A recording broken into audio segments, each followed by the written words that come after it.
तो दोस्तों इतना तूफान आ चुका है अचानक से। यहाँ पर देख सकते हो मौसम ख़राब हो गया है। ये देखो गाइस, हमारे वहाँ तूफान पहुँच चुके हैं और गेहूँ अभी लोगों के कटे भी नहीं है, मड़ाई भी नहीं हुए हैं। ये मौसम नहीं काटने दे रहे गेहूँ, पर हमारे तो हो चुके हैं। और भूसा भी रख दिया है हमने गोट में, पूरा फुल हो गया है। तो और 5-6 पल्लियाँ बाहर रखे है, वो वहाँ पर भी है, यहाँ पर भी है। और अभी जो हमारे घर के खेत है वहाँ से लाना, अभी बीन बांध के मोटा मोटा लाए थे हम। ये देख सकते हो गाइस, कितना तूफान आ गया अचानक से। ये देखो, अब लाइट भी चली गई है।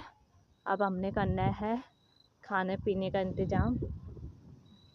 मुझे तो डर लगती है तूफान में। मैंने कहा थोड़ा जल्दी वीडियो बना लेती हूँ, फिर उसके बाद चले जाऊँगी अंदर को। फिर मैं नहीं आने वाली हूँ बाहर को। फिर और यहाँ के टाइलों के गेहूँ नहीं कटे अभी।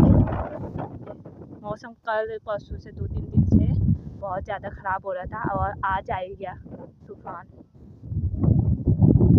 गेहूँ काटने के समय में ये मौसम ख़राब होता है। ये देख सकते हो गाइस।